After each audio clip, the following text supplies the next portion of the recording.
In the ancient kingdom of Persia, in the grand city of Susa, there lived a powerful and mighty king named Xerxes. Known for his vast empire, extravagant banquets, and immense wealth, one day, King Xerxes held a grand feast to showcase his splendor to all his subjects. This feast would last many days, with all the guests having so much to eat and drink. On the final day of the feast, King Xerxes summoned his queen, Vashti, to display her beauty before the guests.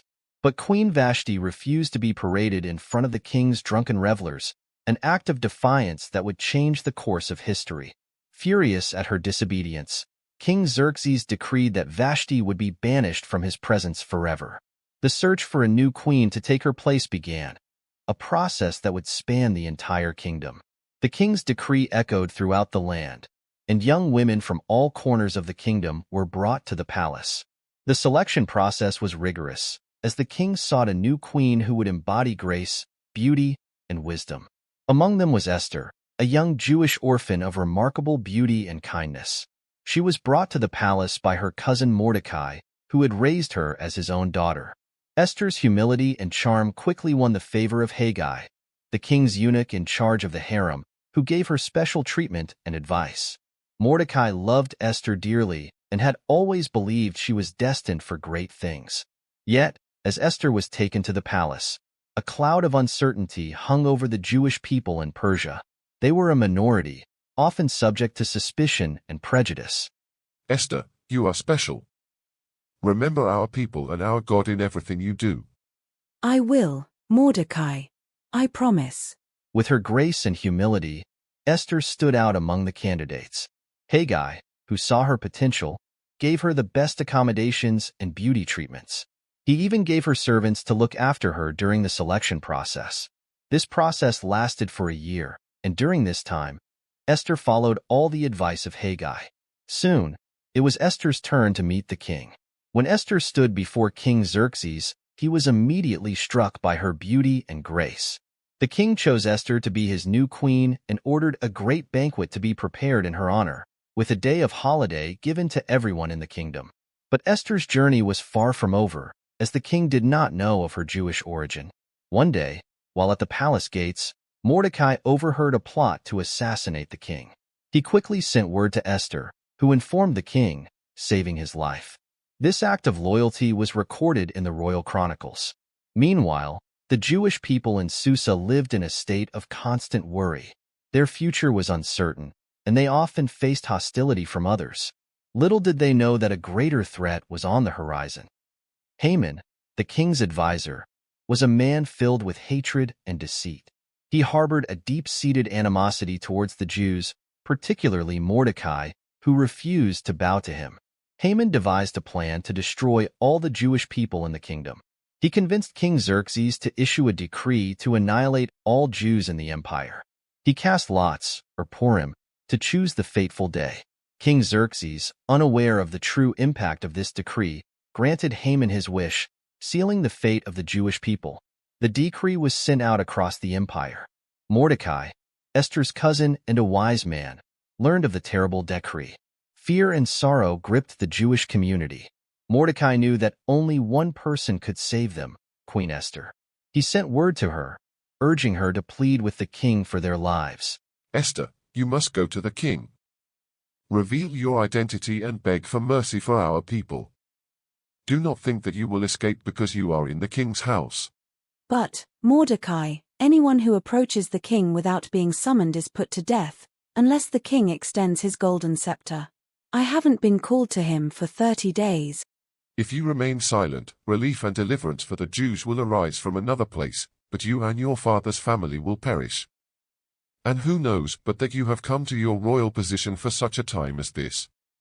With courage and faith, Esther decided to risk her life. She asked all the Jews in Shushan to fast and pray for her for 3 days. If I perish, I perish. On the third day, Esther approached the king, her heart pounding with each step.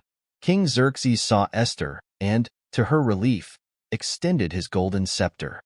What is it, Queen Esther? What is your request? Even up to half the kingdom, it will be given you. If the king regards me with favor and if it pleases the king to grant my petition and fulfill my request, let the king and Haman come tomorrow to the banquet I will prepare for them. Then I will answer the king's question." At the banquet, Esther hesitated. She knew she had to wait for the right moment. Haman left the banquet filled with pride, boasting to his family and friends about his exclusive invitation from the queen. He spoke of his joy and how special he felt, but his hatred for Mordecai persisted. His wife Zeresh and friends suggested he build a gallows 75 feet high and ask the king to have Mordecai hanged on it. Haman eagerly followed his wife's advice, having the gallows built that very night. That same night, King Xerxes could not sleep. He ordered the Book of Chronicles to be read to him. The servant read about Mordecai's discovery of the plot to assassinate the king. What honor and recognition has Mordecai received for this? Nothing has been done for him, my lord. The next morning, as Haman approached to ask for Mordecai's execution, the king had other plans. What should be done for the man the king delights to honor? For the man the king delights to honor, have them bring a royal robe the king has worn and a horse the king has ridden, one with a royal crest placed on its head. Then let the robe and horse be entrusted to one of the king's most noble princes. Let them robe the man the king delights to honor, and lead him on the horse through the city streets, proclaiming, "This is what is done for the man the king delights to honor."